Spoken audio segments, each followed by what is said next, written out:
What up, everybody? This is Ace. Welcome to another episode of the Ace and His Familia podcast featuring Famous B, co-host Famous B.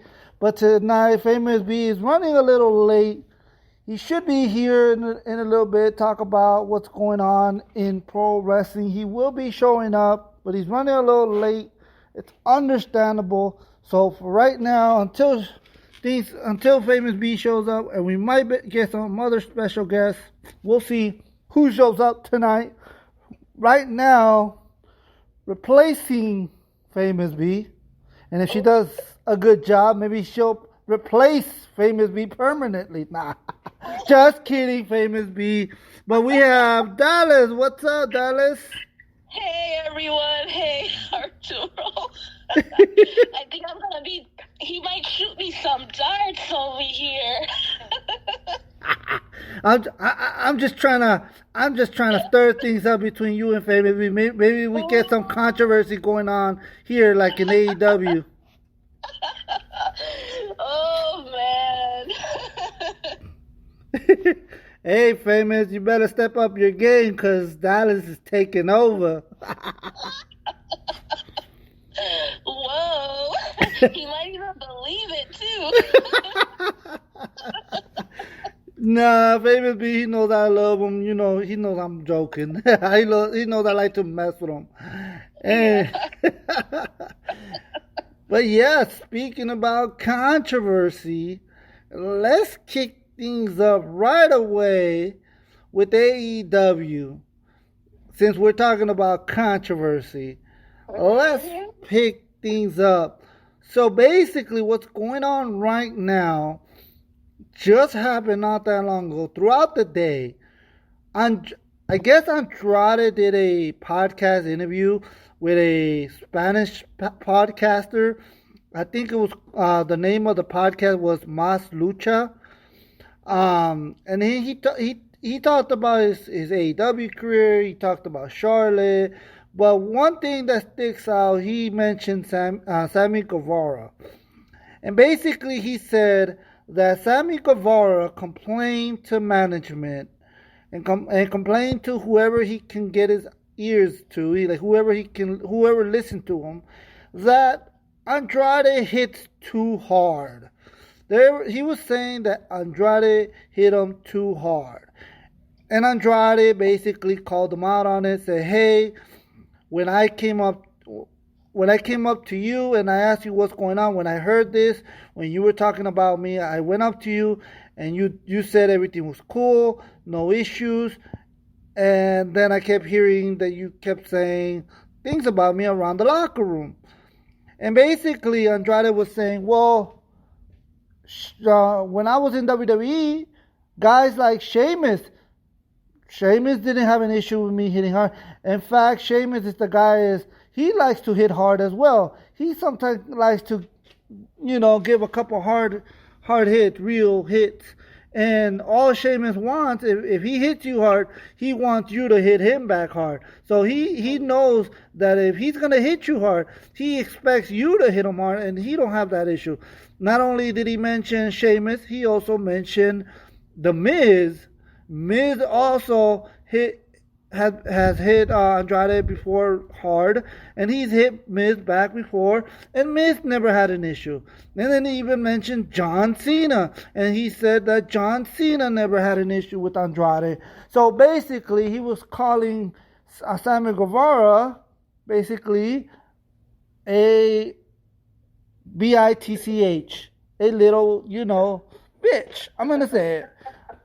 And then on Twitter, Sammy Guevara came on and said, "You're just a jobber." I'm not exactly remember what he said, but it's basically, "You're just a jobber. Go back to WWE," something like that in that regards. And then Andrade, they went back and forth, and Andrade basically said, "I'll see you at Dynamite. I'm gonna confront you face to face. And let's see what you gotta say in my face, because I say things to your face. You're talking behind my back and saying things about me And when I ask you, you say nothing's wrong, that everything's cool. And now on Twitter, you're going off in your mouth talking crap some more because of my interview. And so I want to see what you got to say in my face. So then, a couple hours later, TMZ reported that before the show started, before Dynamite started, because today is Wednesday when we're recording this, Dynamite was going on tonight. But before the show, Andrade confronted Sammy Guevara, and they exchanged words, and then all of a sudden, a brawl ensued. Yes, another brawl backstage. This time it wasn't the Elite and CM Punk. This time it was Andrade and Sammy Guevara. So a brawl ensued, and then Tony Khan sends Andrade home. And Sammy stayed. Sammy was not sent home. Only Andrade. And then not only that, Andrade's match that was going to be taking place on Rampage was canceled. And now Dark Order will be facing the AEW Trios champions, and they will face for the titles. So a lot of things going on backstage. I don't know what's going on with Tony Khan.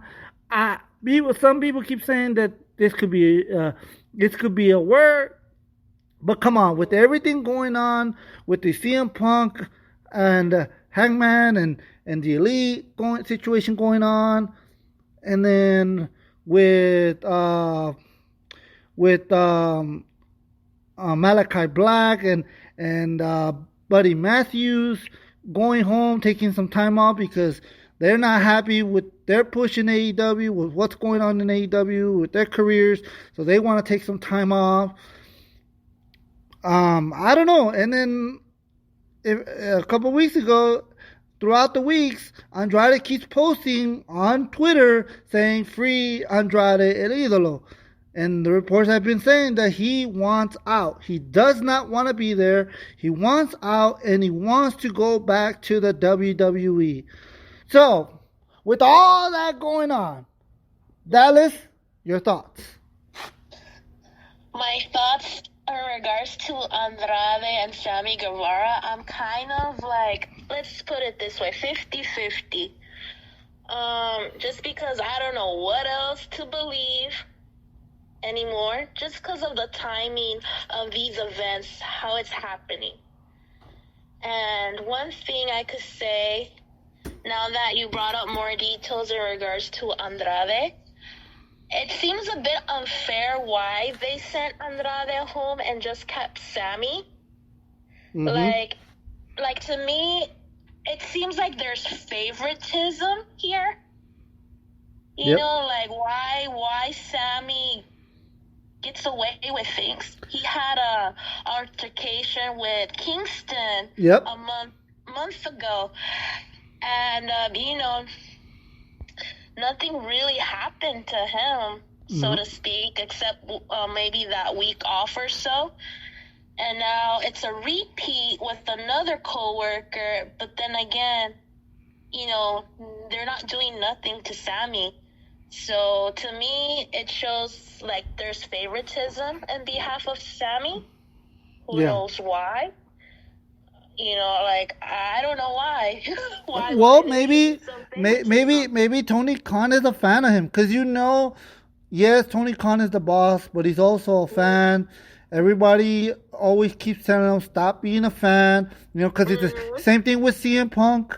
He will be in favoritism with CM Punk a lot because he's been a fan of CM Punk. He's said it before on interviews that he's been a fan of him since Ring of Honor, and so maybe this is favoritism some more. Maybe he is a fan of Sammy Guevara, but the issue is you're basically choosing sides, and you're a boss. You're not supposed to choose sides. In my opinion. You have to be neutral. If two people start it, you have to be fair for both. If you're going to send one home, you have to send the other one home because it's they were involved. I mean, it's like what he did to CM Punk and the Elite, pretty much. Yeah, basically he sent both of them home, and he suspended the whole Elite, and then he also sent CM Punk home and stripped them of the AEW title. At least there, he had no choice. And to me, I had a feeling that he didn't want to do it. He just had no choice because of everything going on. There was so much negativity going on, and there was, in the locker room, I heard that there was a lot of animosity. People were angry. Some stars were choosing sides. Some were choosing Punk's side. Some were choosing, they were choosing the Elite side. Yeah, the Elite side. And then some were people like, hey, Tony Khan, you got to do something. Step up. Be a boss. So I feel like he had no choice. But and not only that, like, I feel that the heel turn for Sammy, or ever since Ty Conti, aka Ty Mello, I don't know if he's growing a chip on his shoulder or something. Like, it's like all of a sudden so many changes within his persona. Yeah. So it's like, I don't know, but if I was Tony, I should have been neutral about this situation and be fair. Yeah, I do agree with you on the situation with his now wife Ty Mello. I think ever since they got together and they made it public and they started doing storylines on TV together and they start coming out together, I think that's where people started hating Sammy. Because people love Sammy Guevara. Even, in my opinion, even when he was part of the inner circle, Sammy Guevara was getting cheers. Everybody else of the inner circle was getting booed, but Sammy Guevara was getting cheered. If I remember correctly, people love Sammy Guevara. Yeah. And as soon as he got with Ty Mello, everything changed. And I believe he just got very cocky. He felt like he was untouchable. Maybe he knows that Tony Khan is a fan of his. I don't know. I'm just a thought. Assuming an opinion, just my own opinion. I don't know facts, but I'm assuming that maybe he got a little bit too confident, and knowing that he's with Jericho. They keep aligning him with Jericho. He knows he's safe because Jericho is a legend, and Tony Khan is not going to do anything to piss off Jericho because Jericho is his guy. Right. Jericho's been there since the beginning, and I know Tony Khan doesn't want to lose Jericho like he lost Cody. So, in my opinion, I think Sammy feels maybe as long as I stick to Jericho, I'm good. And that he's gonna be protected. Exactly. And so maybe that's why he's more cockier, he's more arrogant, he has a chip over his shoulder, he has an attitude, all that stuff combined. And people see that. And people maybe just turned on him. People were like, this prick, this young guy gets the girl, gets the title because he was the champion for a while, and you know what I mean. He keeps joining factions, so he's on top of the world. Maybe the success got to his head, maybe too soon because he's young. Sammy Guevara is very young. He's still a young guy, so maybe the success got to him. I don't know, but he keeps having issues. Yeah, it is possible. Maybe he's just too young and he can't handle the success or the, like you said, he's with Jericho and Jericho's a legend and everybody respects Jericho. And once you're in his corner, was like you're going to be protected. And also, I feel like maybe Tony Khan is not really a fan of Andrade. Because he did come out on, before he changed the match on Rampage, that was going to happen on Rampage, he was on Busted Open, I believe, Busted Open Radio podcast with Dave LaGreca and Bully Ray, and he was talking about that and saying that maybe if Andrade did leave, people wouldn't miss him as much because for some reason people in the back were not happy with Andrade. I don't know. He was talking about how people won't miss him, people will forget about him. I don't know. And to me, that's very upsetting to hear, because then why in the blue you hired him in the first place? Yeah, but the thing is, I feel like Tony Khan just hired people as soon as they got released. Tony Khan did it.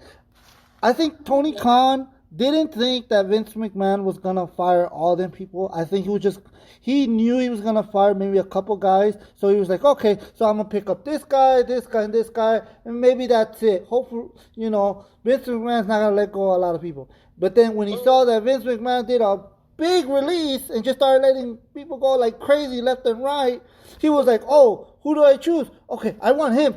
Oh, but I also want her. Oh, wait, they just released this person. Oh, I want this person too. So he got excited, and maybe he got too excited and just started signing everyone. Yeah. He was like basically a kid in the candy store who couldn't choose what candy he wanted, so he basically bought it all. Yeah. And I think that's what happened. And Tony Khan also sees that Andrade is frustrated. Andrade has already asked for his release. Tony Khan, even though he doesn't really want to use him, but he doesn't want to let him go because he knows Andrade is going to jump to WWE.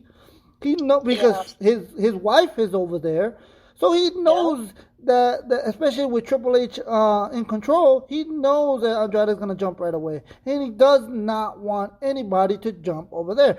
That's why he's not even releasing. It looks like he's not even releasing Aleister Black or Malachi Black and Buddy Matthew, because he knows they'll jump too. So he's just like, you know what? Take some time off, go get cool your heads. Maybe when you guys come back, we'll put you back on. We'll give you a feud, something here and there. We'll talk about it, and we'll see where we can go from there. And I think that's what he's just doing. He's calming people down. He's sending them home, and I think that's what he's gonna do with Andrade.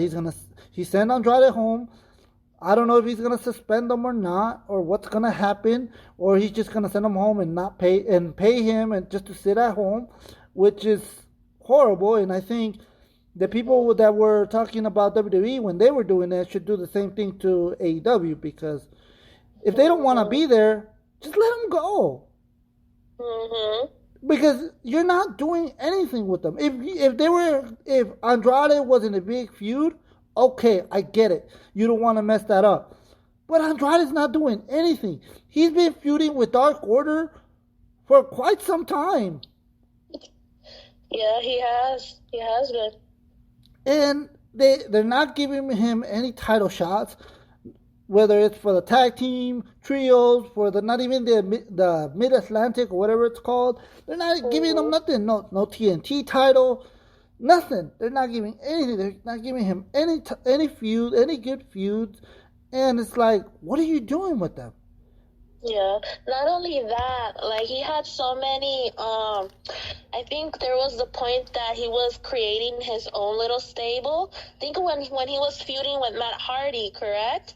Yep. And then he had chosen some for his stable, but then it's like all over the place. Like, oh, they're still part of Andrade. It's like with Andrade overall is like, I don't know, lost probably. Like, they don't know what to do or not to do. And it's crazy because they just officially signed a couple weeks ago Rush. He wasn't under contract like fully. I think he was still part of the Ring of Honor contract, so that's why they didn't sign him to a contract, because he was still under contract with the Ring of Honor contract. So they were just using that contract, and then when that expired, they just officially signed him to an AEW contract. And now look what's going on. They're separate. They're already starting to separate Private Party from his crew, from Andrade's crew. Looks like Private Party might be going back with Matt Hardy, since Jeff right now is not available. So they're putting Matt and Private Party back together. That's what it looks like. But this time as baby faces. To me, that's what it looks like.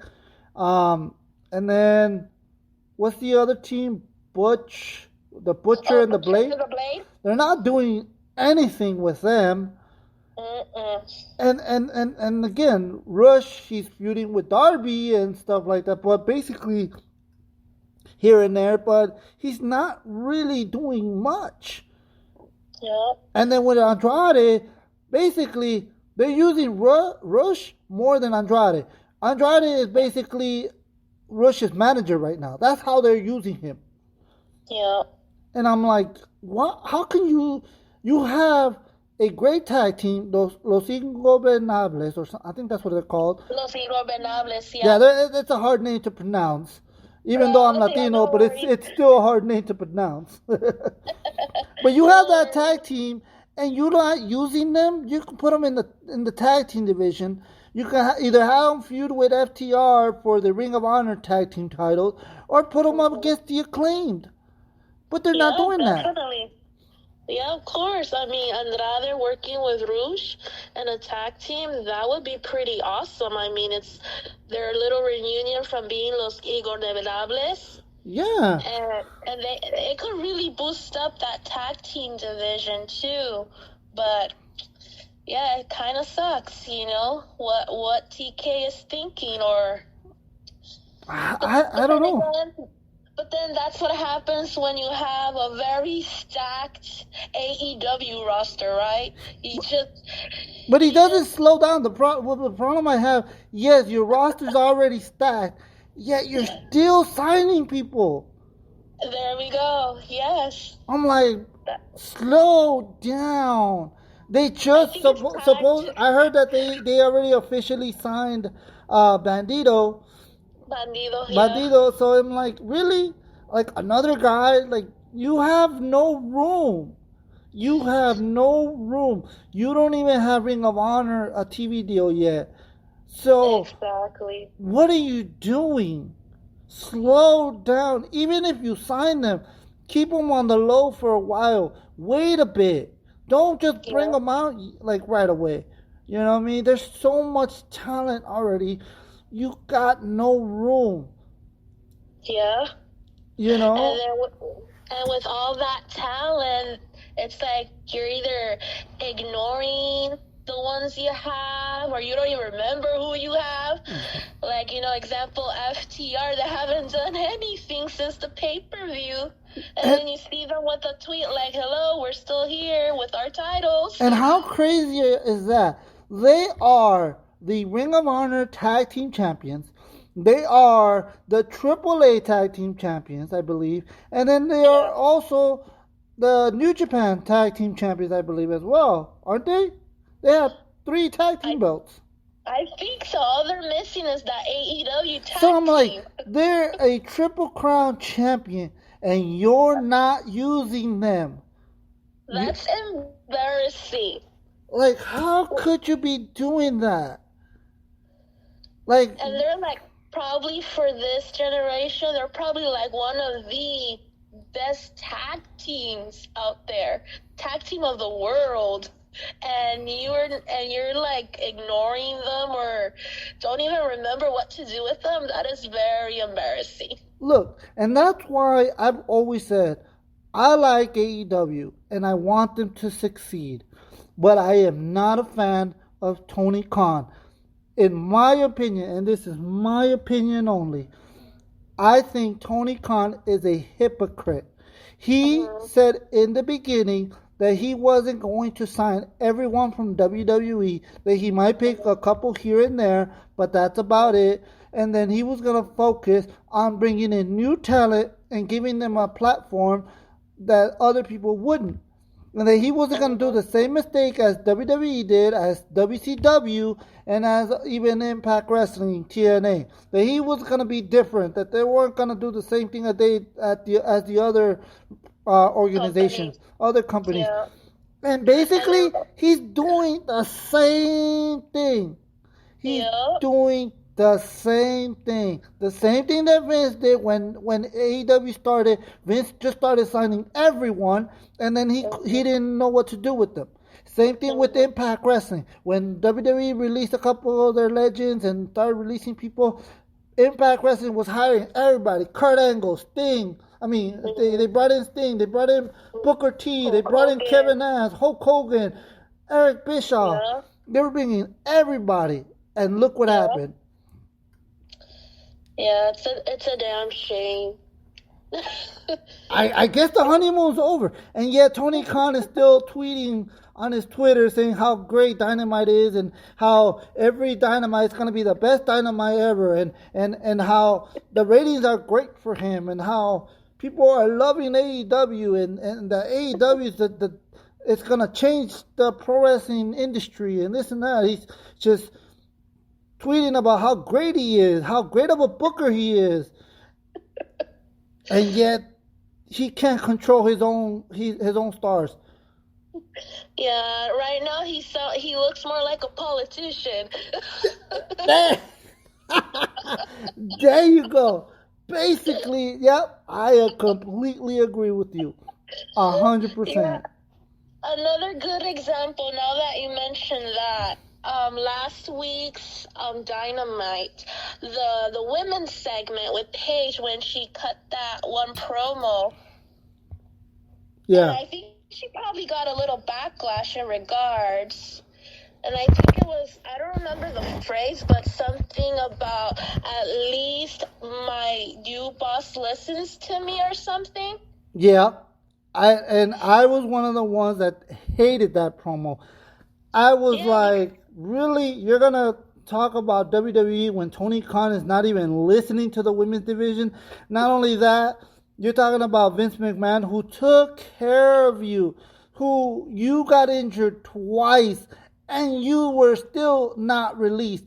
They kept you on the roster, and they used you for because you couldn't compete, so they used you as general manager, they used you at commentary at times, they used you for different things here and there, for some charity works here and there, but they kept paying you. They never released you. They kept you on until your contract expired. And then Triple H wanted, the reports are saying that the Triple H did make an offer to try to bring Paige back, but she was already signed to AEW.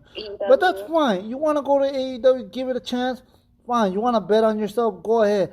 But do what you got to do, but why mention WWE? And what's funny about it is when her contract expired, she was talking so much nice about WWE, and as soon as she showed up at AEW, she took a shot at them. So to me, I think that was Tony Khan. That was Tony Khan telling Saraya, take a shot at WWE. To me, I don't know. Yeah, sounds like a Vince McMahon storytelling formula, you know? Yeah, and like Tony Khan still acts like Vince McMahon is still in charge, and Vince is not even around. It's like, dude, stop worrying about Vince. Worry about your own company. Yeah. Look what's going on in your company. Brian Cage is not being used. He finally, after so long, had a match tonight against the TNT champion on Dynamite, because we haven't seen him on Dynamite in quite some time. We've seen him maybe once or twice on Rampage, but other than that, maybe Dark and Dark Elevation, which nobody watches.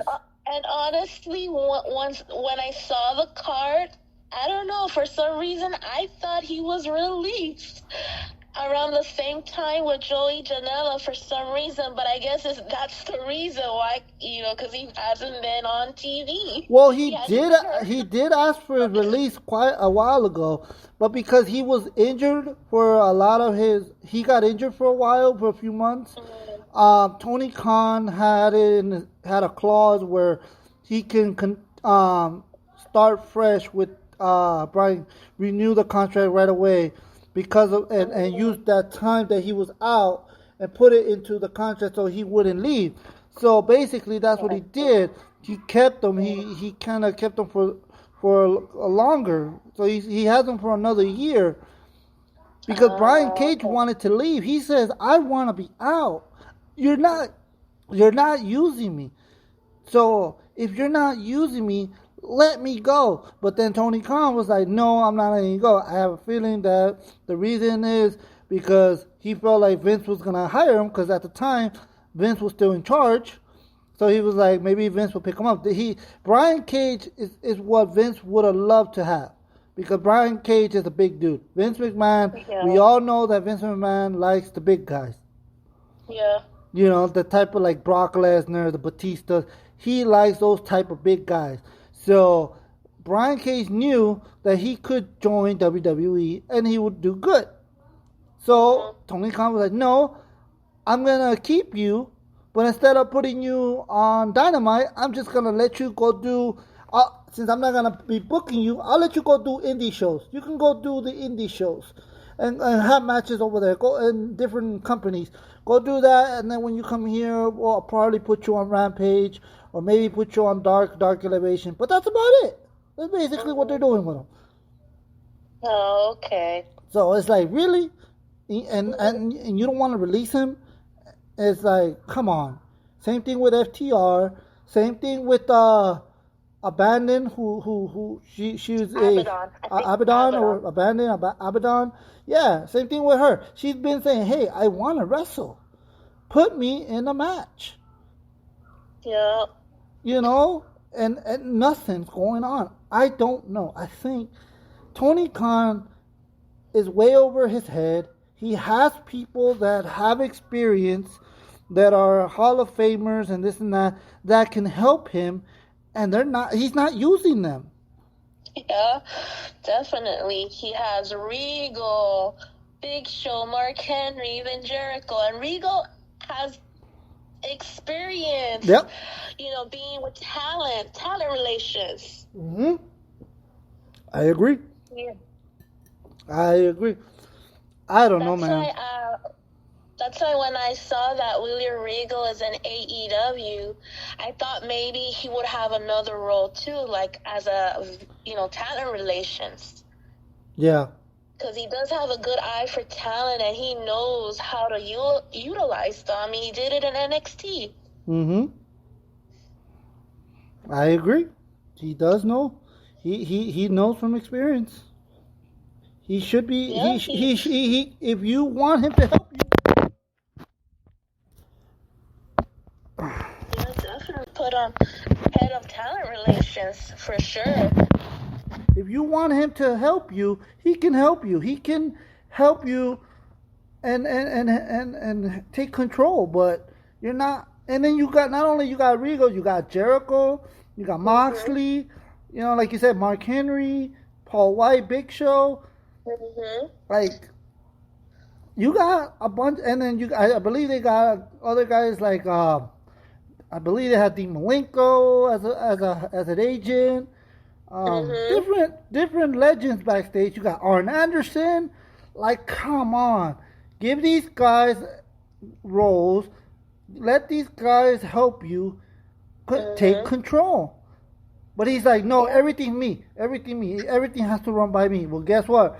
Vince was like that, and guess what happened? Look what happened to Vince McMahon.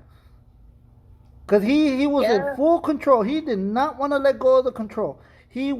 Everything had to be run by Vince. Mm-hmm. And everything just went. Fans turned on Vince McMahon. Everyone turned on Vince McMahon because they were like, Vince McMahon is doing everything himself, and he's not allowing his talent to do anything. And now look, Tony Khan is doing the same thing. Yeah, for sure. It is crazy, but now, hopefully, I think, to me, in my opinion, he needs to just release Andrade, let him go, let him do whatever he wants. If he wants to go back to WWE, just let him. Just say, you know what? Go ahead. Because he has a lot of things going on in AEW. He needs to focus on the women's division, because he's not focusing on that. Yeah. He has to focus on the tag team. The tag team titles. He needs to focus on the AEW titles right now. With all the controversy that was going on between Punk and Elite, so he needs to he needs to fix that situation by and have people talk about the AEW title in a positive way. You know what I mean? With Moxley as champion and MJF back and all that. So he has a lot of things on his plate. So if Andrade wants to leave, just let him go. Yep. And in my opinion, I would let go Sammy Guevara as well. I'm sorry. Sammy Guevara is causing a lot of issues. He caused issues with like you said with Kingston, and now with him with Andrade. Like, what more do you want? And then people don't like him, don't want him. He's not getting the heel heat. He's getting negative heat. Legit heat. Yeah, he's getting the wrong type of heat. Yeah, he's a heat magnet for sure. Yeah, I completely agree. Whoa, what's up? Welcome everyone. Welcome Famous B. Finally, my co-host. What's up, Famous? Guys, what's going on, everybody? Happy, wonderful Wednesday night. Good to be on here, and sorry I was a little late, guys, but I said I was going to be here, and here I am, ready to rock. What's going on? Not much. We're just here talking about what's going on in AEW. The situation between Sammy Guevara and Andrade. We were about to start talking about WWE, but before we start talking about WWE, let me know, what do you think right now going? I don't know if you've heard the situation between Sammy Guevara and Andrade. Looks like they got into a fight backstage, and Andrade was sent home. His match on Rampage was canceled, was changed to now it's going to be Dark Order challenging for the Trios title against Death Triangle.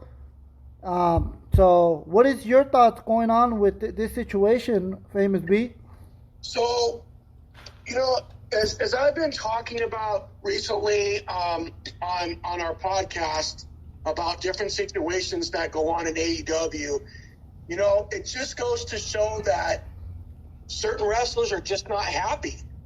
And it's showing because when Tony Khan brought these wrestlers in to sign, like Andrade, he thought that he was going to get a good push. He thought he was going to get used properly. And then, it just didn't turn out that way so far. And then Sammy Guevara, running his mouth like he always does. That's just what he does. But at the end of the day, it just comes down to Tony Khan. He's got to learn and he's got to figure out how to control his locker room and his wrestlers. And I've said it before, and I'll say it again. It's lack of experience that is getting him in these situations. Now, as far as Andrade goes, I just don't know. It almost looks like he wants to leave to go back to the WWE, because I think it was now the fact that Triple H is running the WWE. He's starting to see that it's becoming, what he may have thought was at the time, and it wasn't. So we just don't know. But I would really hate for him to leave, because I think that, we need wrestlers in different companies, and we need both companies to do well in pro wrestling, and that's the way it should work. But unfortunately, like I said, Tony Khan, he really needs to start taking control of his company, his locker room, and his wrestlers. But in my opinion, what I was telling Dalis is that I think Tony Khan has so much things going on right now, so much issues going on. Remember, we had the controversy between Sammy Guevara and Kingston, Eddie Kingston, and then we also had the situation with the AEW title with the Trios champions at the time, the Elite and CM Punk. There's so many issues going on, and to me, he has so much on his plate that if a wrestler is not happy, you have a stacked roster. I don't think it's going to hurt him letting go of Andrade. As great as Andrade is, which he is. I'm a huge fan of Andrade. And it's not because I want him back to WWE. I would love to see him back to WWE. No doubt about it. But it's not even that. I just feel that he just has so much stars already that it's not gonna hurt him. So if Andrade is not happy and he wants out, just let him go because he's gonna be miserable. You're not gonna use him. You're gonna keep him backstage. Maybe use him on Rampage. Maybe use him on Dark or on Dark Elevation and this and that here and there. Maybe use him once in a while on Dynamite. When he's on Dynamite, they basically use him as a manager for Rush. Well, here's my concern with that. Now, if he goes back to the WWE, you got to remember there's still a lot of talent over there as well. It doesn't mean, there's a lot but the of problem people that want to get pushed and stuff like that. So I don't know where he's going to stand as far as that goes, even if he transitioned over back to the WWE. Okay, well, what if he does go back to the WWE, but instead of going to the main roster, what if he goes back to NXT, where he had a lot of major success and he can work with the younger talent? I agree with that. And not only that, as history shows, Andrade is a Triple H guy. So between Andrade and Triple H, I'm pretty sure they're in good terms. He is a Triple H guy. Oh, of course. Along with Malachi Black and Buddy Matthews, those were Triple H's guys. Yep. I understand that, Dallas, and you brought a good point, but at the same time, you just don't want to get in the habit of wrestlers jumping the gun. Now, of course. I agree with Ace. I think if he can go back to NXT, that would be actually a perfect fit for him. Look what happened with Drew McIntyre. Remember when Drew McIntyre got released? They released him. Yeah. He went to the Indies. He did his thing. And when he re-signed with WWE, he didn't go to the main roster right away. He went back to NXT. He went to NXT. Yeah. So why not let Tony Khan let him go? He can go to WWE if he wants, or maybe he changes his mind. Maybe he goes to New Japan, or maybe he just does the Indies, or maybe he goes to AAA. Who knows? Yeah. But if he does go to WWE, maybe Triple H can bring him back and put him up against, let's say, the likes of Braun Breaker. Mm-hmm. You know, maybe Andrade is the one that beats Braun Breaker. Braun Breaker gets called up, and then Andrade can have the NXT title and work with the younger guys. Mm-hmm. You know what I mean? Exactly. All I'm saying, even if he does or doesn't go to WWE, if he's not happy, and there's issues going on backstage. Right. And he's miserable, and he's telling you, I'm not happy, either do something with me or release me, then that's what you need to do. Either use him or let him go. Because I was telling Dalis, him and Rush can be a great tag team. If you want to keep them, put them as a tag team, make them go up against like the Acclaim for the tag team titles, maybe FTR, maybe go for the Ring of Honor tag team title, but do something with them. Well, I was thinking, and someone actually brought up a really good point about this too, which I thought was pretty interesting, and you guys can, throw your opinion in on this one. But I totally agree with what you're saying, Ace, as far as, if Andrade's not happy, I think he should, his release should be granted. But this would be actually a really awesome idea, and it kind of made a lot of sense to me based upon the past relationships that both of these two have had. So I would like to see Andrade with Zelina Vega.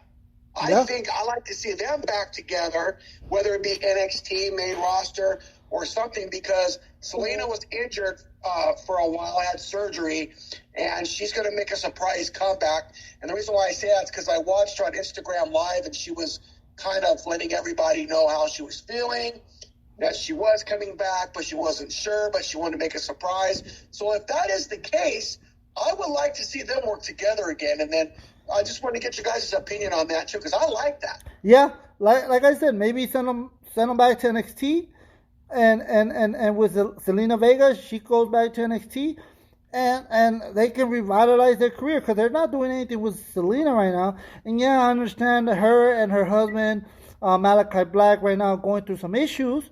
That's why Malachi asked for some time off. So okay, now that she's ready to come back, you know what I mean? Maybe go back to NXT. I'm not saying that they need it because they're good in the ring. They really don't need it. But right now the main roster is pretty stacked up, and who knows who's also gonna be coming in.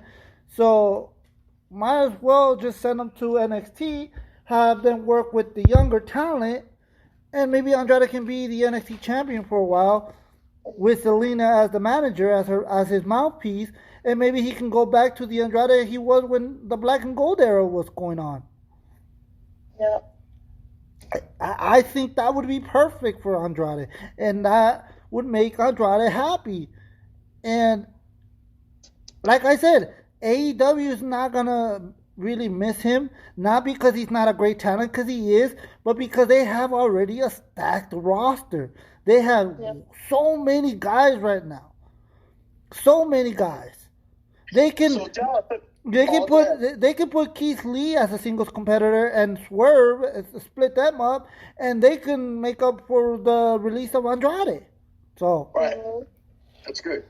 That's a good point. So Dallas, let me get your opinion on this whole Selena Vega / Andrade thing. If that does happen, what do you think about that? And do you think that it could possibly work again if they work together? Well, to be honest with you, I've been watching Andrade ever since he debuted at NXT, and it's a fact. Ever since he was paired with Selena, that was magic. That really helped his career. He became NXT champion with Selena Vega on his side. And to be honest with you, their chemistry, their working relationship is golden. So whether they go to NXT to help other talent, I mean, I won't mind that because we already know that Selena and Andrade been there once and they could do it again. Them two together is just golden. And you know they're not gonna stay in NXT for a long time. They can just stay there for quite a couple months, like I said, what Drew McIntyre did.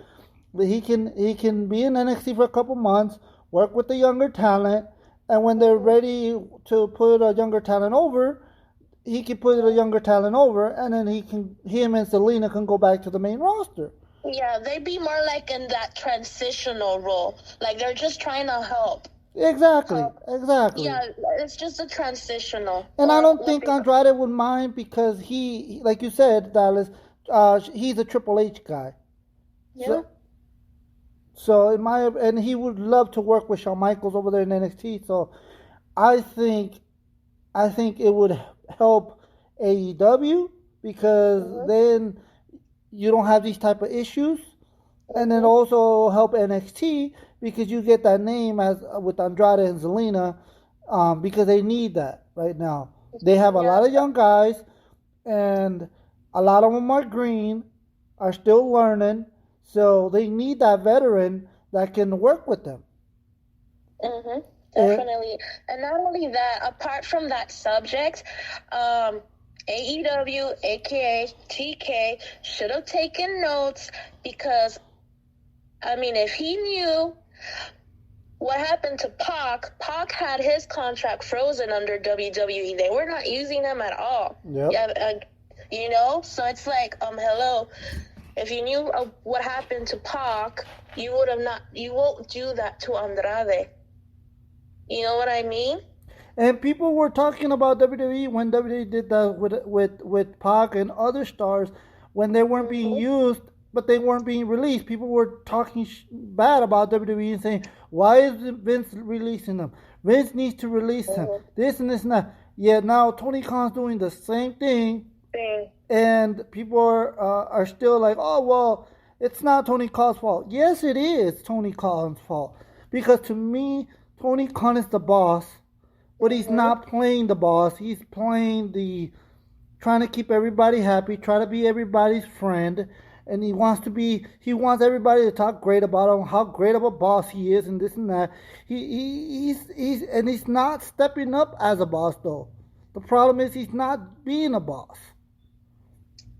You know, so I don't, and like, to me it's sad because right now they're trying to recover from that CM Punk, the Elite situation, and they're trying to focus on the feud between Jon Moxley, Hangman Adam Page, and MJF coming back. So they're trying to people get focused on that, and then this controversy comes up.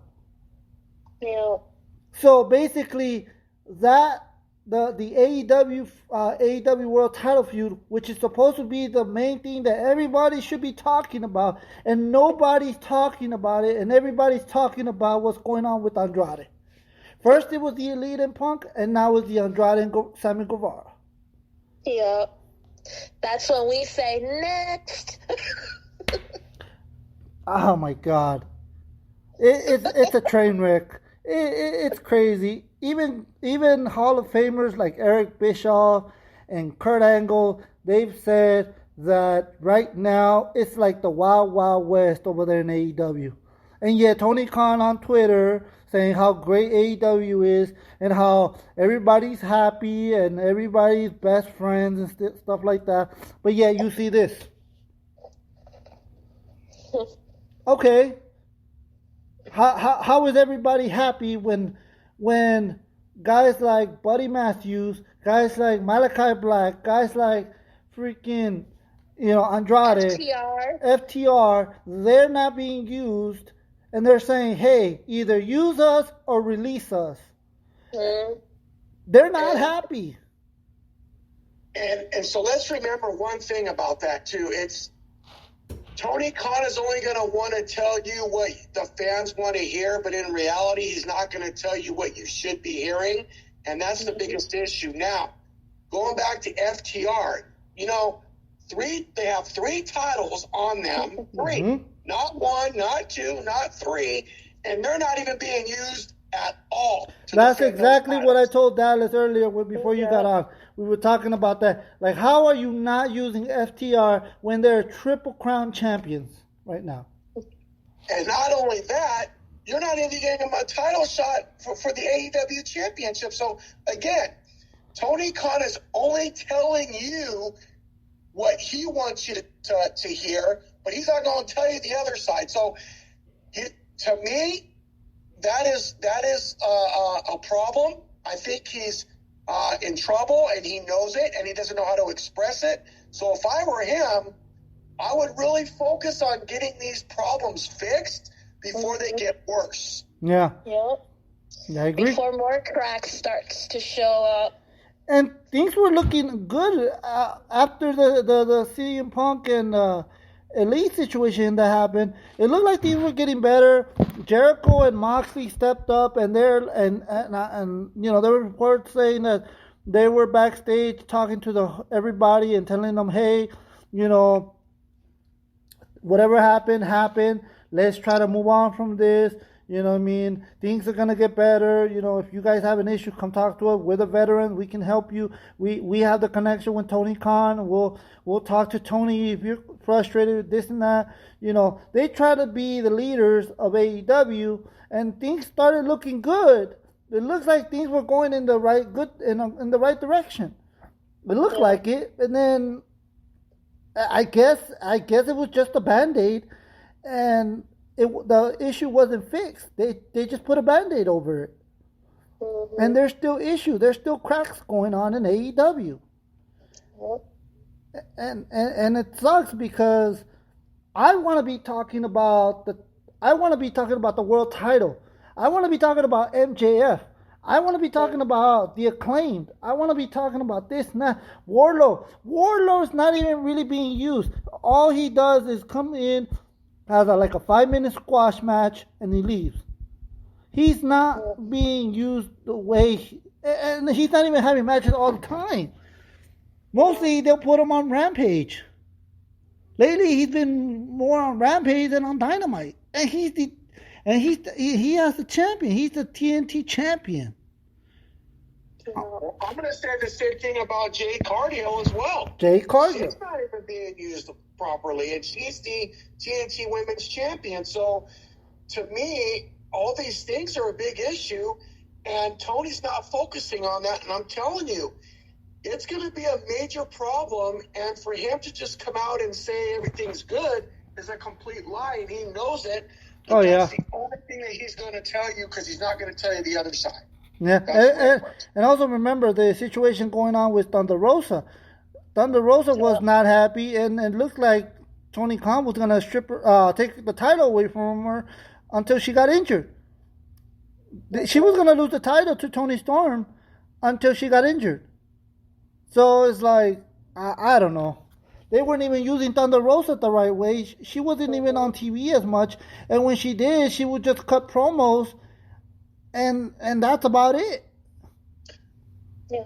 And they would give her a match here and there, but it was with no storyline, nothing being built. It was just a match, and she would successfully defend it because it would be like a kind of like a squash match, a quick little 5-minute match, and that was about it. That's all they kept giving her before she got injured.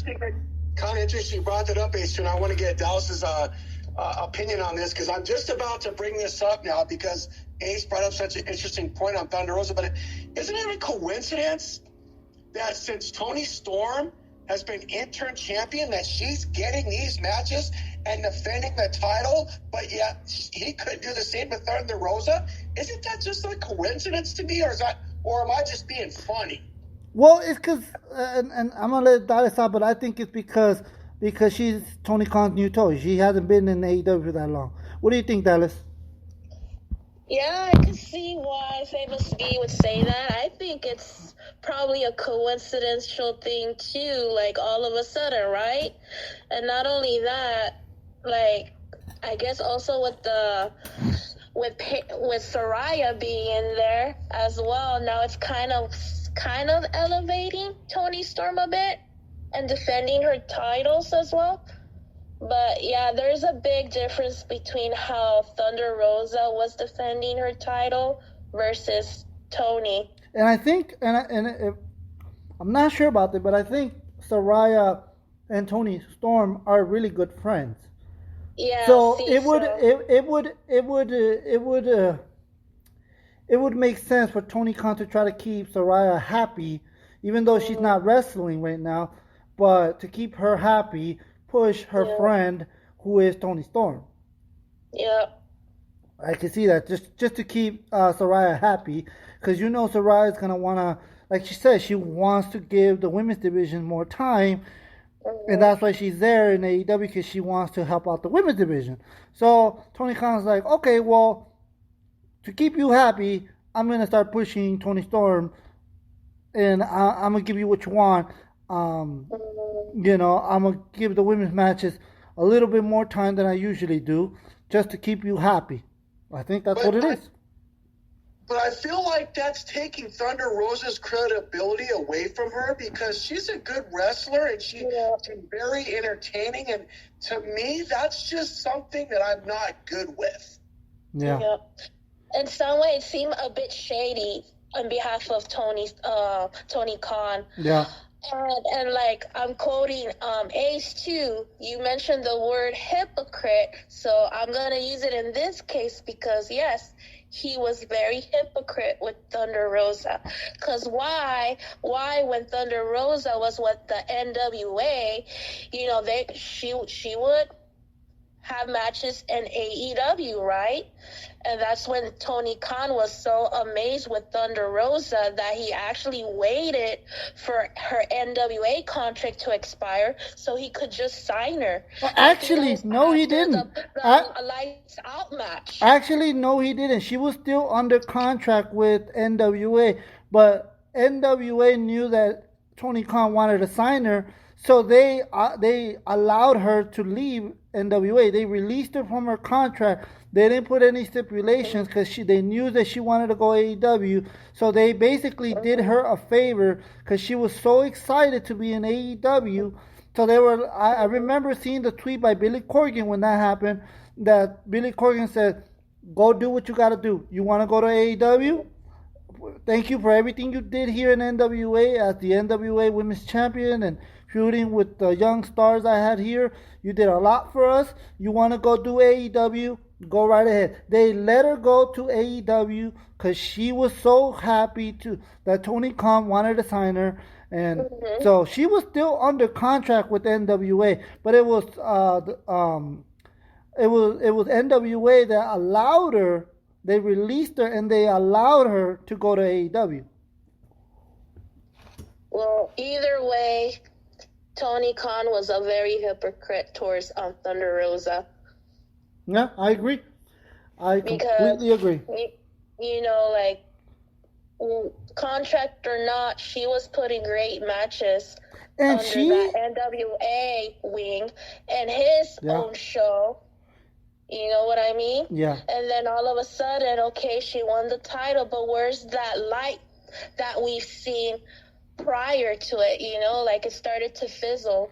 And in my opinion, I think Thunder Rosa could be the Rey Mysterio of AEW. She's very marketable. She has that face paint. People were painting their faces like her when she started in AEW, and she was having great matches, and then she became women's champion, and it looked like everything was going good, and people were cheering for her. People loved her. People were buying her merch left and right. She's very marketable. She is. She can bring a lot of money for Tony Khan in AEW, but for whatever reason, they're not doing it. They're not pulling the trigger. And that's the thing, too, is that, again, it just sounds like to me that Tony Khan is thinking maybe he made a bad decision by making Thunder Rosa champion. Well, if that was the case, you should have never done it. But at the end of the day, you did, and you didn't give Thunder Rosa the respect she deserved as far as being champion and defending that title. And I have a problem with that. I really do, because I think that it was unfair for Thunder Rosa not to get what she deserved. And now you're going to give it to Toni Storm, who came from NXT, and you make her an intern champion just because you want to satisfy her. But at the end of the day, Thunder Rosa was the real deal, too, and you never gave it to her. You never gave her the spotlight that she deserved. So to me, it's just wrong. It's not good business. It's not professional, and it's not a way to run your company. It's what me and Dalis were talking about. It's called favoritism, because it all changed. Everything changed when after the feud, Thunder Rosa feud ended with Dr. Britt Baker. Because I heard, I don't know, the reports are saying that Britt Baker was not happy working with Thunder Rosa. Britt Baker was saying that Thunder Rosa was too stiff, that she wouldn't sell for her, and this and that, which I don't know if it's true or not, but there was a lot of complaints between Britt Baker and Jamie Hayter going on. And you know Tony Khan loves Britt Baker. Tony Khan is a huge fan of Britt Baker. Even Britt Baker, that's her girl. Even Britt Baker said that she was a babyface in the Indies, and it was Tony Khan. It was Tony Khan and the Elite who wanted her as a heel. They wanted to turn her heel, and they helped her with her Dr. DMD character. So, to me, it's favoritism. Right. So, and so if that was the case, then I'm going to get back to what I said a few weeks back on the podcast. If Tony Khan, if that is Tony Khan's girl, Dr. Britt Baker, which I absolutely love, then it would have made sense for him to make her the interim world champion, because she's the spotlight of the company in the women's division. That I don't understand. I still don't understand. If that is true, then why is she not the women's champion, and why is Toni Storm? So I got a lot of questions about that. Yeah.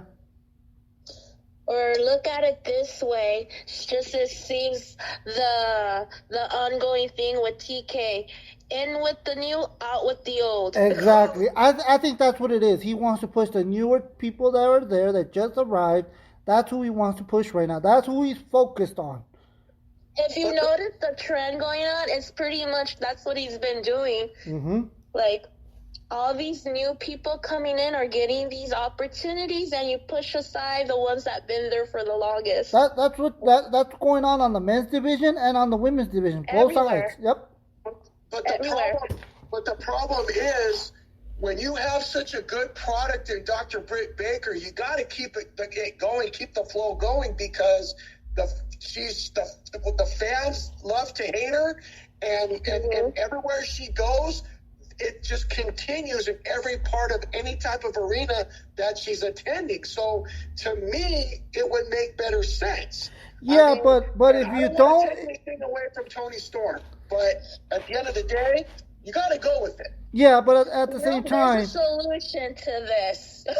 but at the same time, if you don't push Toni Storm, and there was the fans going when she was in WWE, people were saying, release Toni Storm, let her go to AEW. Tony Khan's gonna push her, and if he doesn't push her, if she would have gone to AEW and he didn't push her, I think Tony Khan was afraid of some backlash.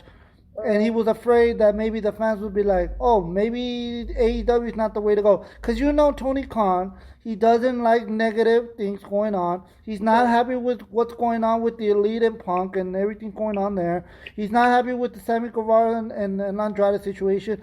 A lot of negative publicity. He doesn't like negativity. He doesn't like that. So to me, he's like, I got to push Toni Storm. She's the new toy.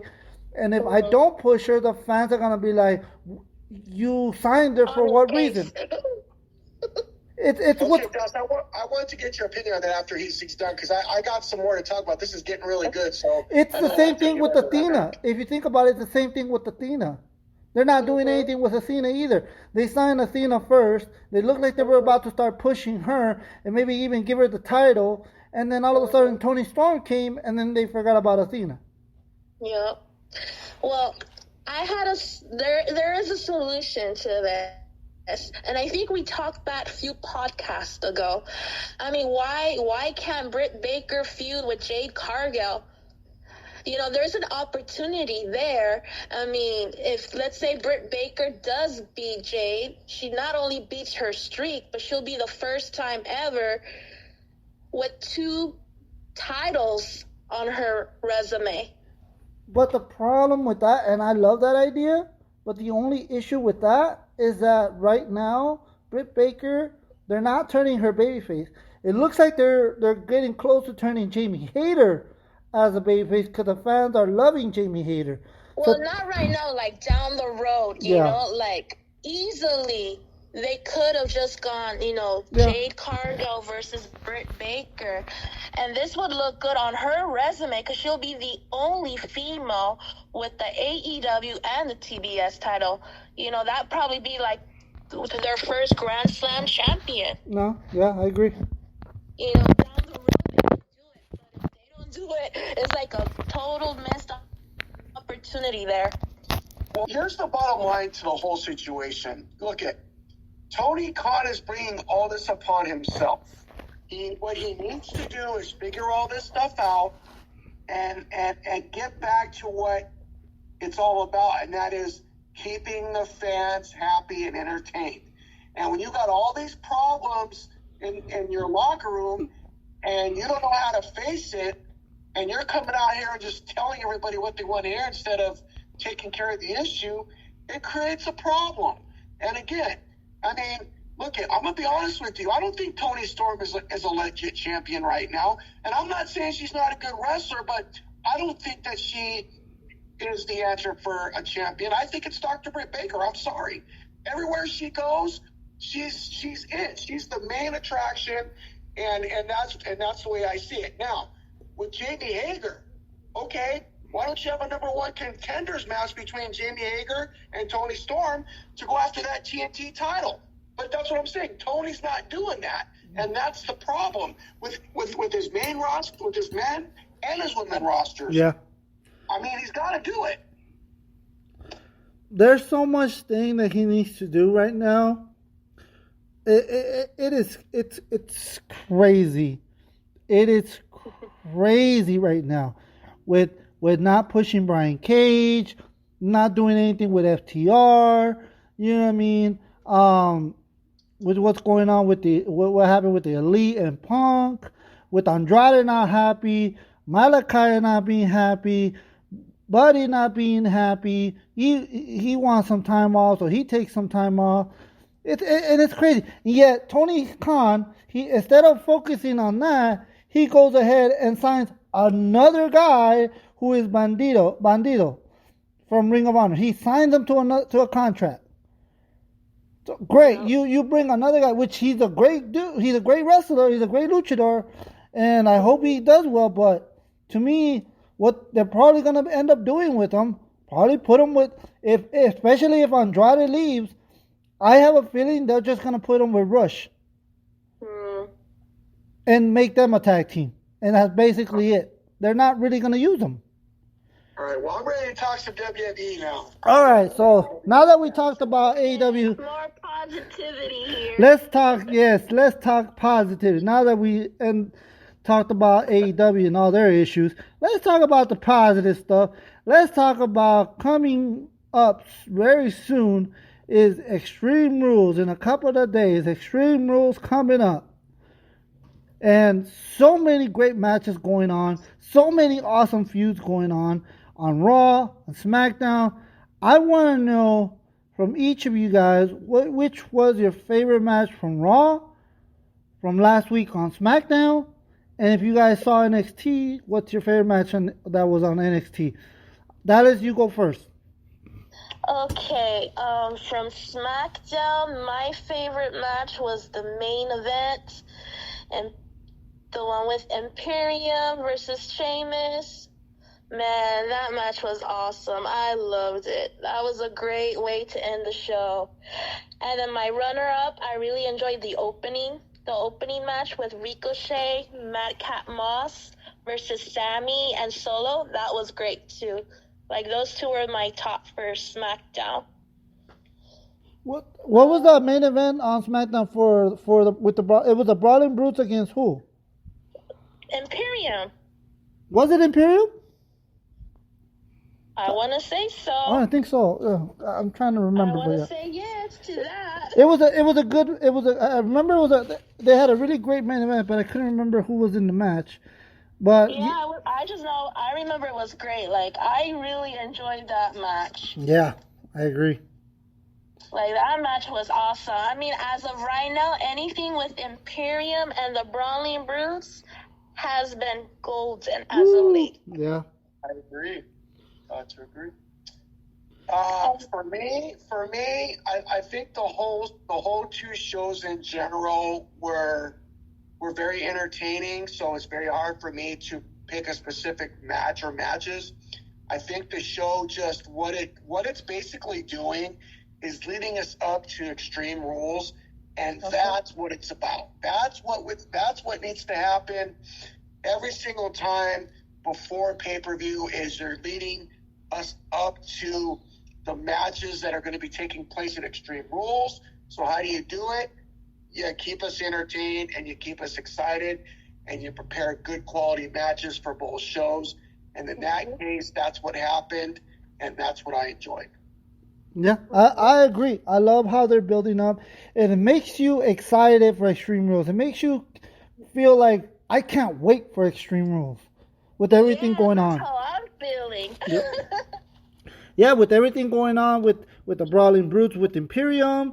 We have next week, we're going to have a rematch for the Intercontinental title between Gunther versus Sheamus. Oh my God. That's going to be an awesome match.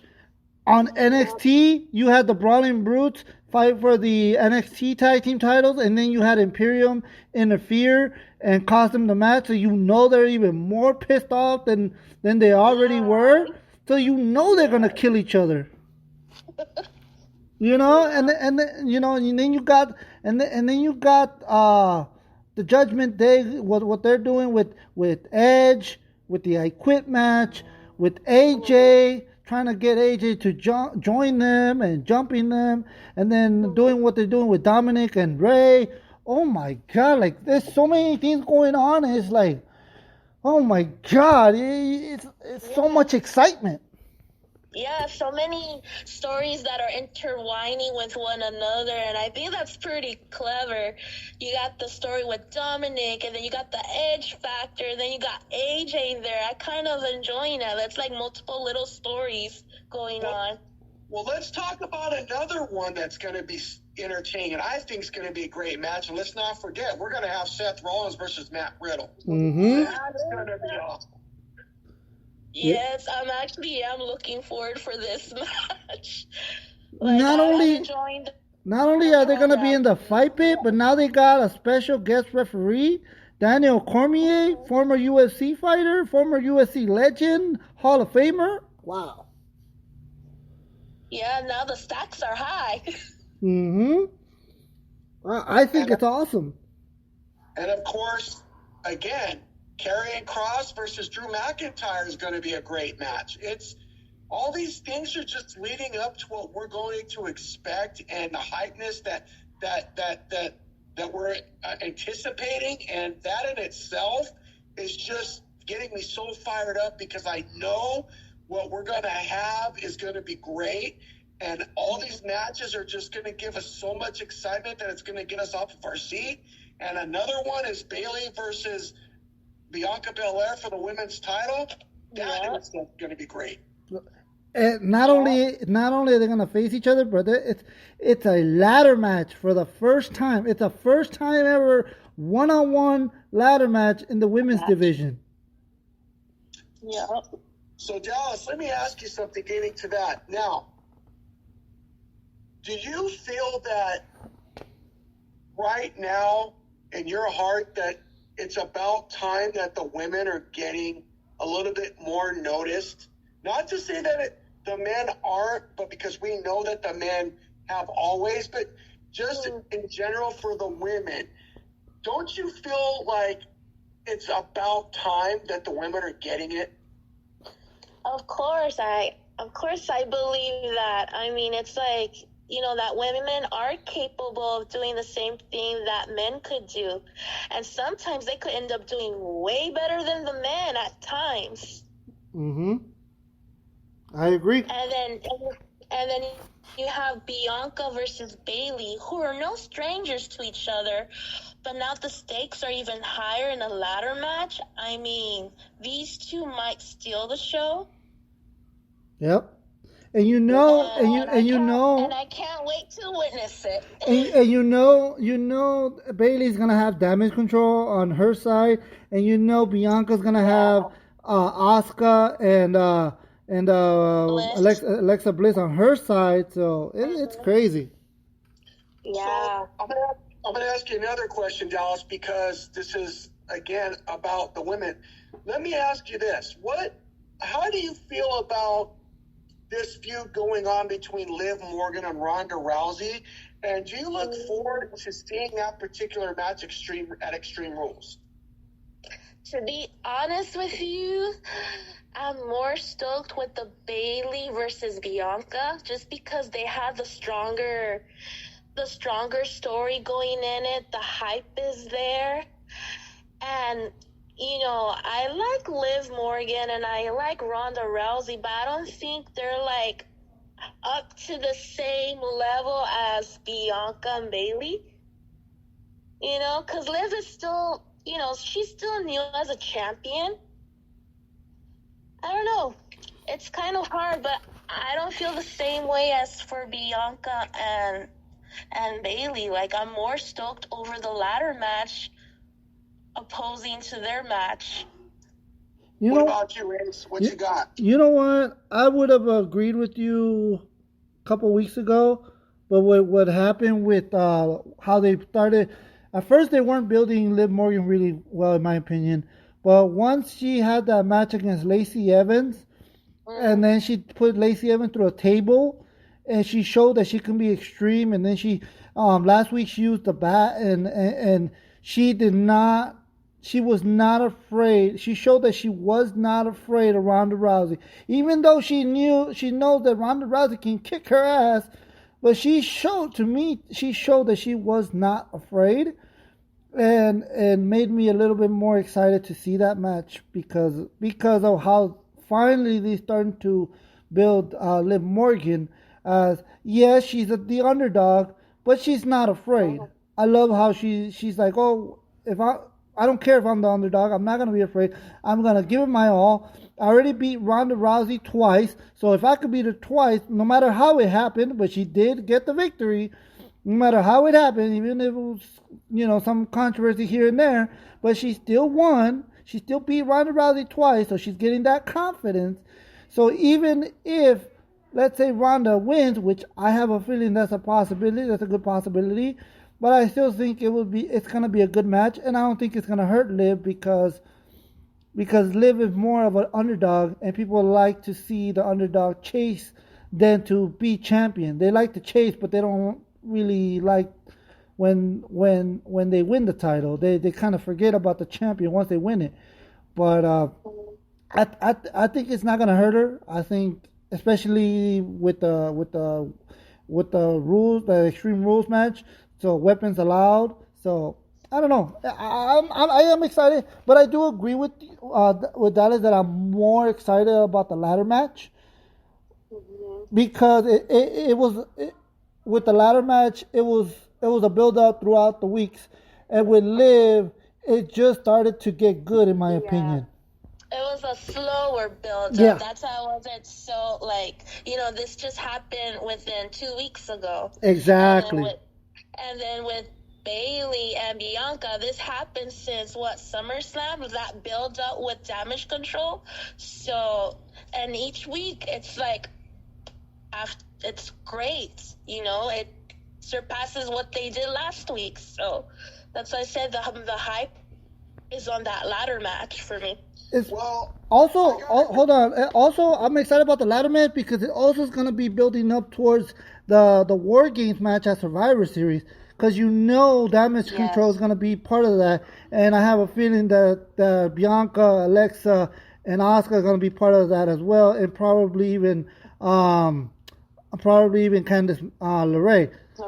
Famous, what do you think? So, I actually, I kind of think that maybe they were kind of holding Liv Morgan back a little bit because honestly, I like the fact that Liv Morgan is being this aggressive. Like, it kind of threw me off a little bit. Like, where was this the whole time? I mean, here we go, Liv Morgan being kind of like the fan favorite and stuff, and which is fine. But the way that she came out with this aggression, I was like, now that's the Liv Morgan I want to see. That's the Liv Morgan that we should expect every single time, every single match, no matter what it is. And I like it. And I think the Ronda Rousey and Liv Morgan match is going to be pretty damn good. I'm not going to take anything away from it. Oh, no, of course. But at the same time, I like the aggression that she's bringing, and I hope it continues. I really like it. Hey, Famous, what do you think? I think things changed for Liv Morgan when she got booed. That week that she got booed, I think that lit a fire under Liv Morgan, and she said, "You know what? I'm tired of. I am a babyface. I'm gonna continue being a babyface, but I'm tired of just being the smiling babyface where, oh, look at me, I'm the champion. I'm just happy to be here." No, this lit a fire up under Liv Morgan, and that made her step up and made her more aggressive. Don't you think that, Famous? I agree 100%. I think because she did mention that, she understood that the fans, lit a fire in her booty and did that. And after that, you're right. It just took off. And to me, for whatever reason, I'm glad that it happened. I'm glad that she's got that fire, and I'm just hoping it continues, no matter if she wins or loses. I just like that aggressive Liv Morgan, and I'm really down with that. I like it. Mm-hmm. I agree. Okay, let's talk about the Drew McIntyre feud with Karrion Kross. Not only that, we're also gonna mix in the White Rabbit situation. Because a lot of people were saying that somehow Karrion Kross is involved. And if Karrion Kross is involved with the White Rabbit, who we kind of figure it's going to be Bray Wyatt, What do you guys think about this? What if Bray Wyatt comes out during the Drew McIntyre cross match and attacks Drew McIntyre, helps Karrion Kross take him out? Drew can take some time off maybe, and that would help Kross get over. It doesn't hurt Drew that much because, Bray Wyatt came out. And then from there, both Karrion Kross and Bray Wyatt can focus on moving on up and going after Roman Reigns. You can, after that match, you can have the Fiend go, or Bray Wyatt, whichever Bray Wyatt we get, go after Roman Reigns and the Bloodline. What do you guys think about that? Maybe having the reveal of the White Rabbit during the strap match between Drew McIntyre and Karrion Kross. Dalis, what do you think?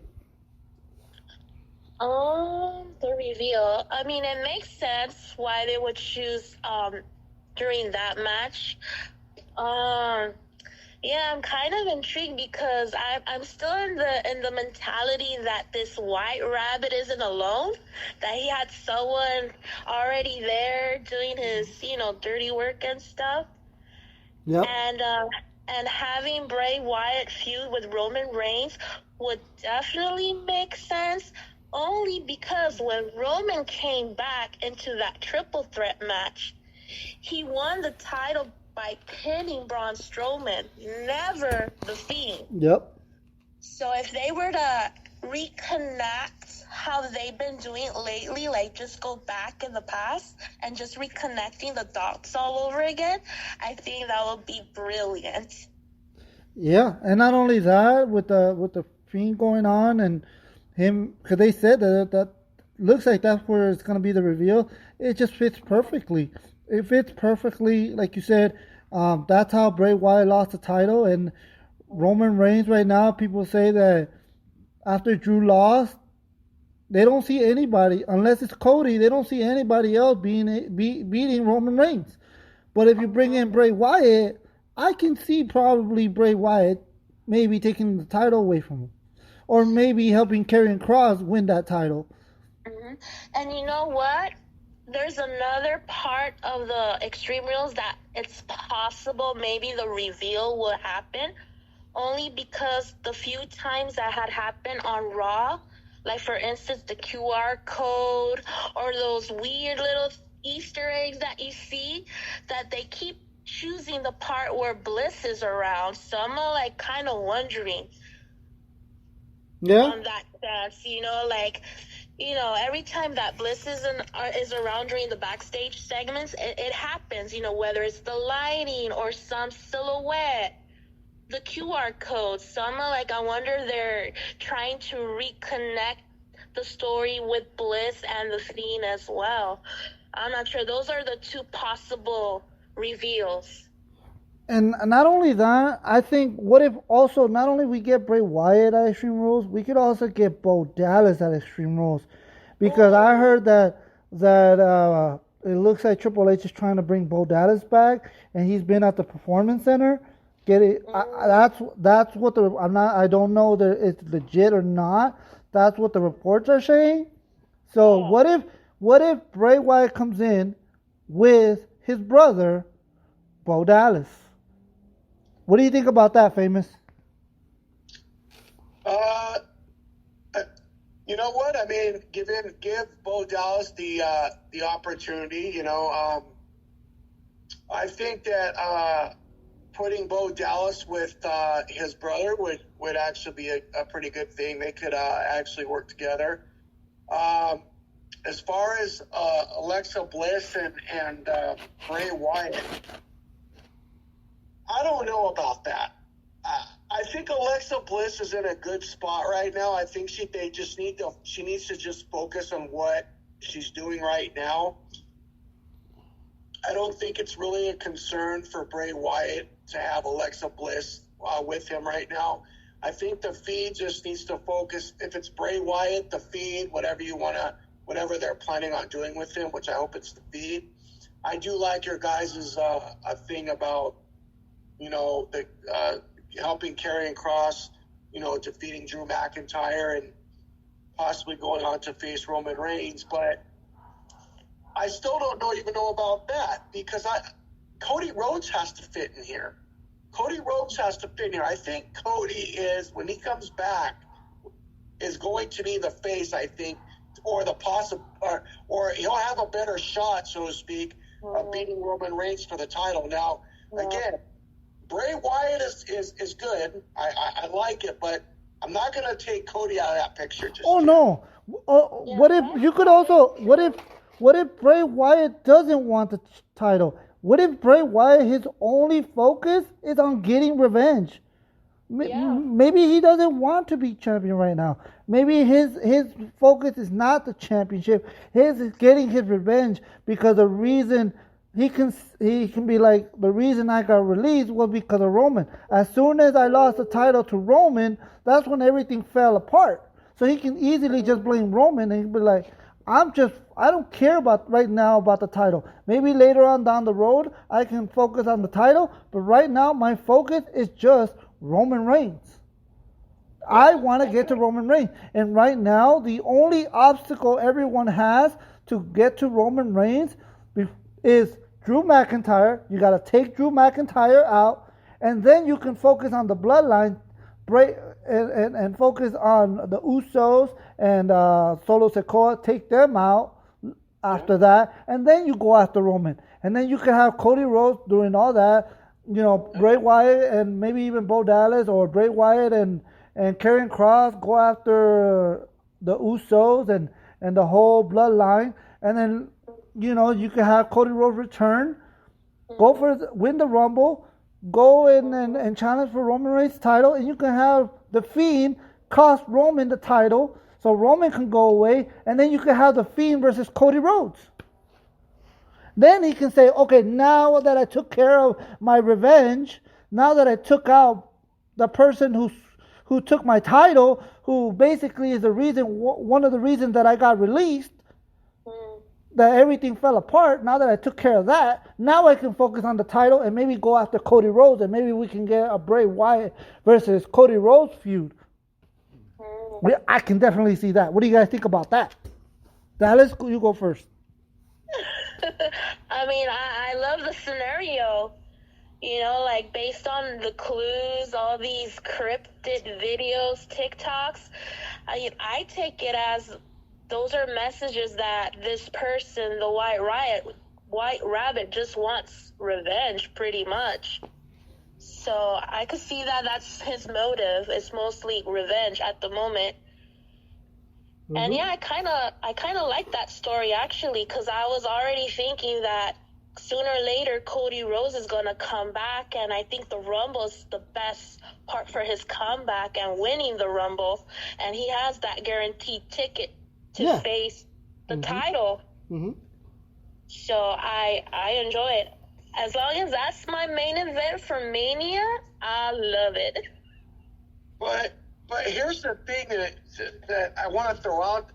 Okay, so I'm not going to disagree with the fact that we want to see a possible Bray Wyatt versus Cody Rhodes for the title, but I got to throw Karrion Kross in that mix because I think it's his opportunity now to become a champion, and I think what they're doing with him is pretty legit. So to me, it wouldn't just be fair for Bray Wyatt just to swoop on in here and get a championship opportunity. You still got to look at Karrion Kross to go, look. Well, that's when they have to split the titles. Yeah? No, they have to split the titles. Well, that's what I'm saying. But what you guys are saying is that you want to see a Bray Wyatt and Cody Rhodes match, but we first have to split the titles because, remember, Roman Reigns has both belts. So we have to figure out who's going to be champion for Raw and who's going to be champion for SmackDown. And then, of course, that will determine where Bray Wyatt wants to go. Yeah. That's what we have to figure out.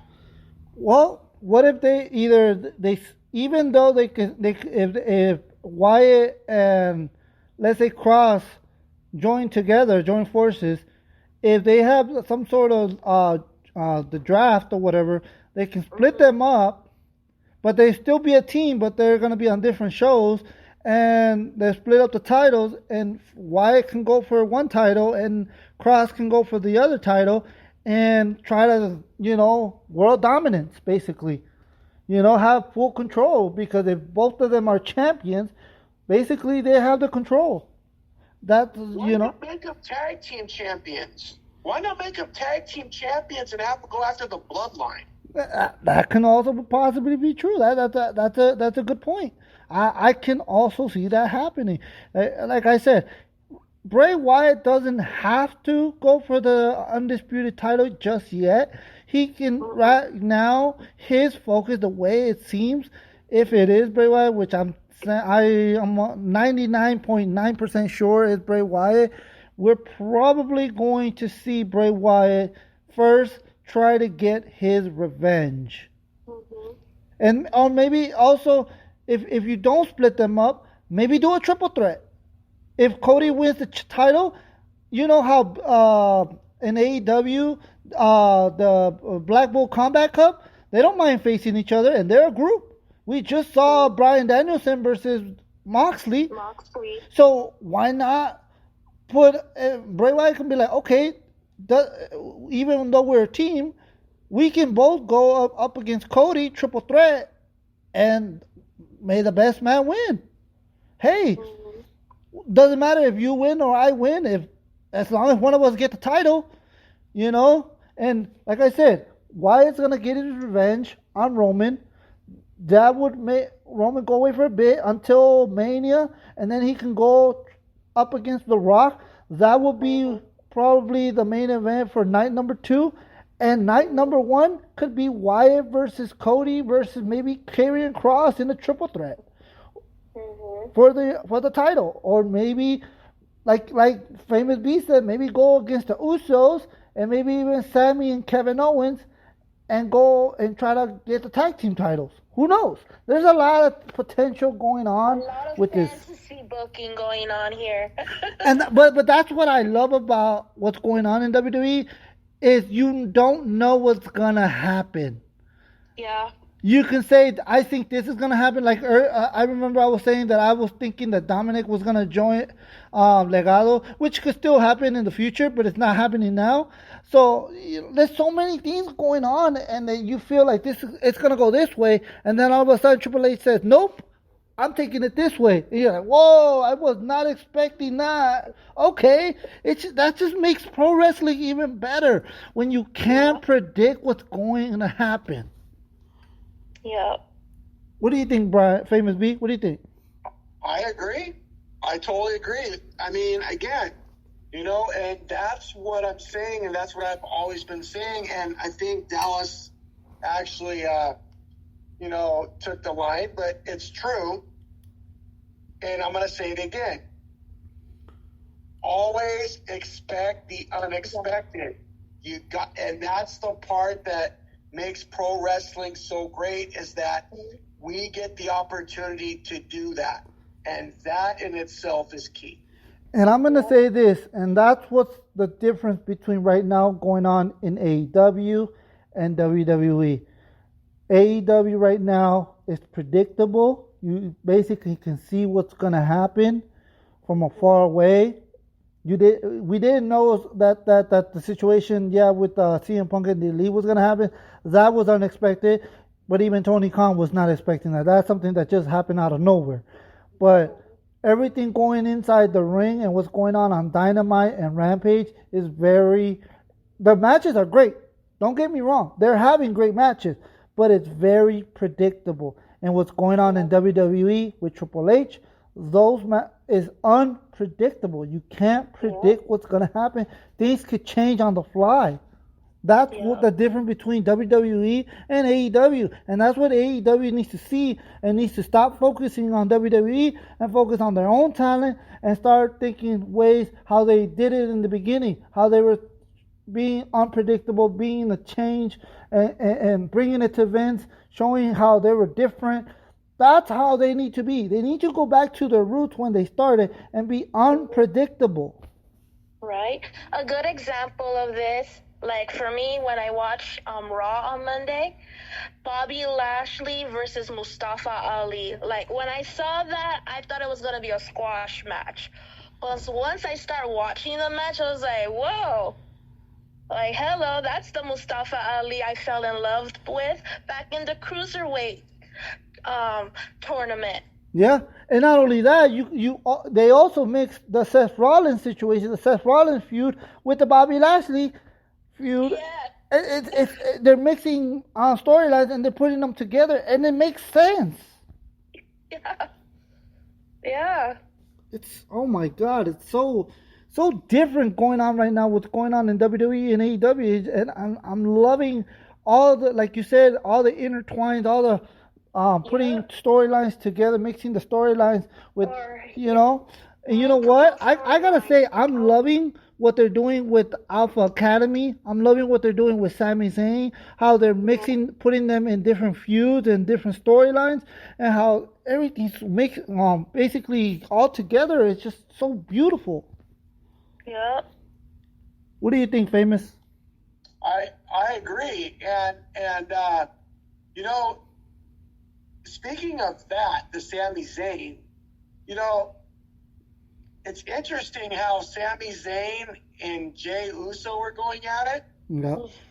And it's like almost, you know, letting you know, like, hey, is Sami Zayn going to be sticking around the bloodline for any longer? Because if you guys watched the segment when Kevin Owens came to Sami and goes, you got to change the shirt. And I was like, whoa. Yep. And then Sami looks at Kevin Owens and says nothing. And I'm like, maybe this could be a possibility that Sami Zayn just goes, you know what? I'm done. I'm tired of Jey. Slaps Jey and goes, you know what? I'm done with you guys. And then goes with Kevin Owens, like Ace was saying. So I kind of got a little hint out of that. I don't know about you guys, but I sure as heck did. It's possible, but I'm still waiting for it. but the thing, what I'm loving is that yes, that's a possibility, but at the same time, it looks like the Bloodline's also getting frustrated with Jey. Yeah. So we don't even know. What if Jey is the one that splits from the Bloodline? He's getting so tired of people praising Sami Zayn, and he's not even part of the Bloodline. What if Jey says, you know what? Screw you guys.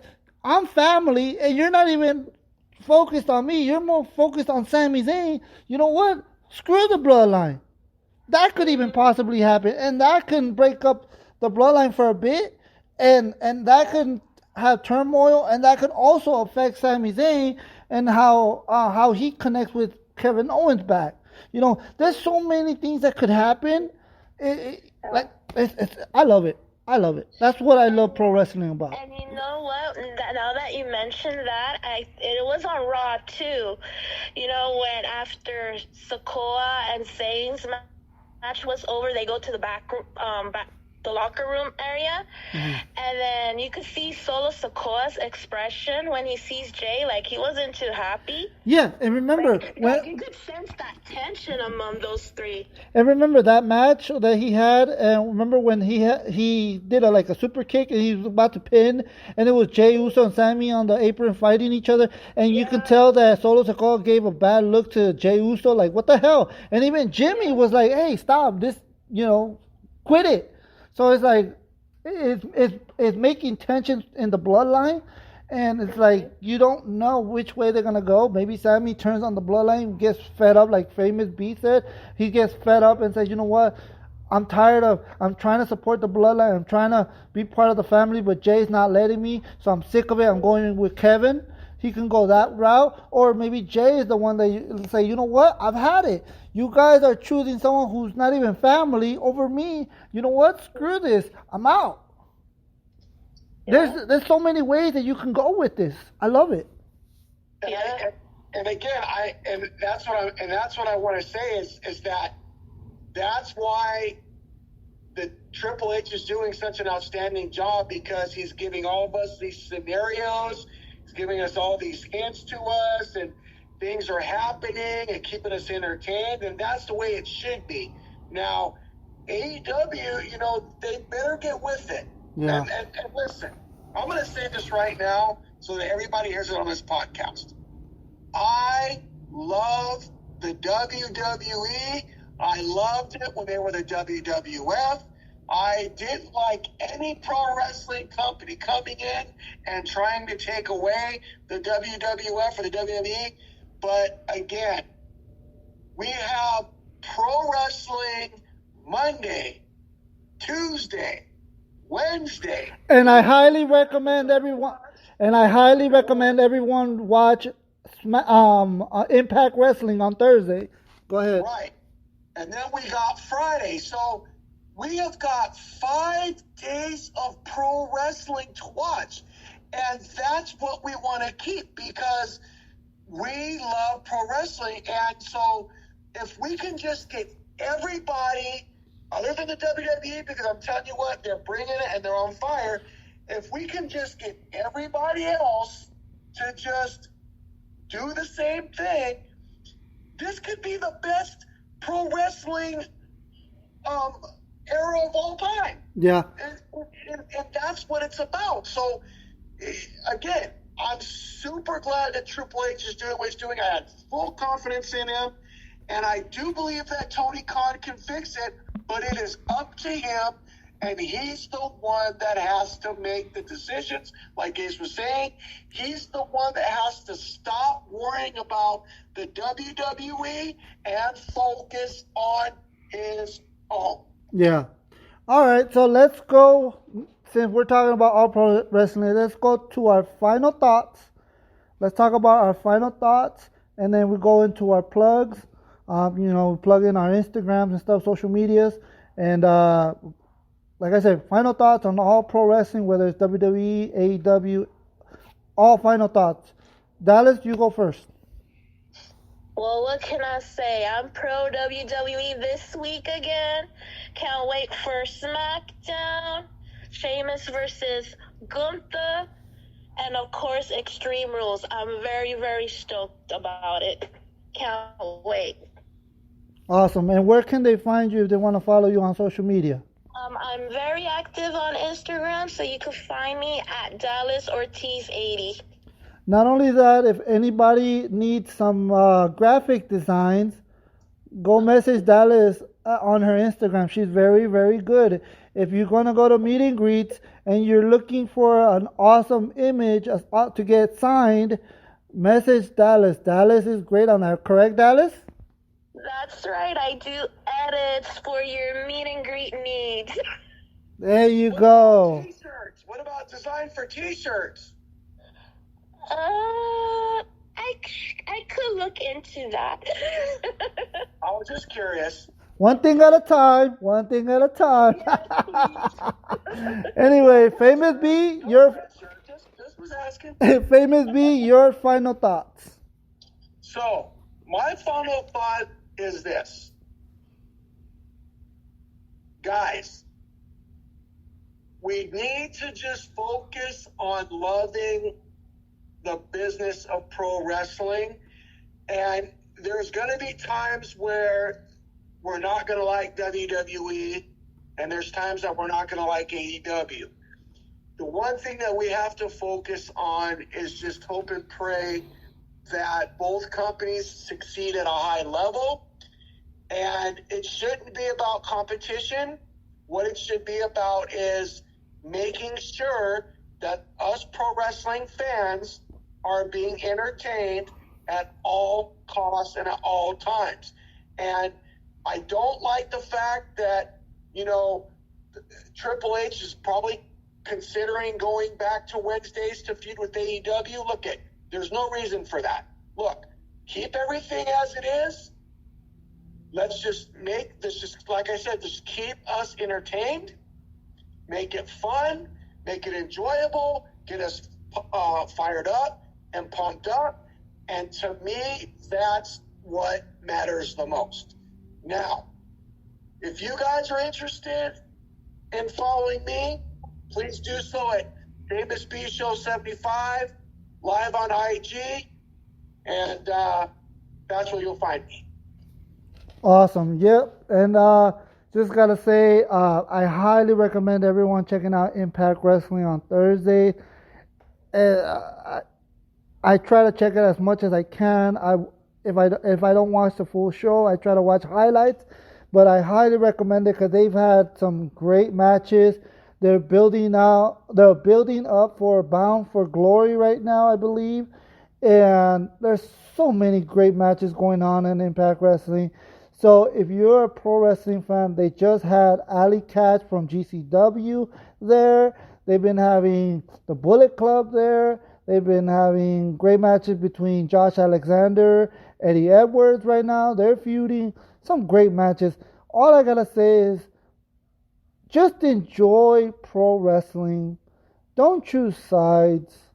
Look, I'm negative on Tony Khan, but I do love AEW, and I do want AEW to succeed. I do want everyone to succeed because it just makes things better for everyone to just enjoy pro wrestling. And that's what I want. Just enjoy pro wrestling. Watch what you want to watch. If you don't want to watch a certain show, that's fine. But don't hate on others because they want to watch that show. Don't try to pick sides and try to make people pick sides and stuff like that.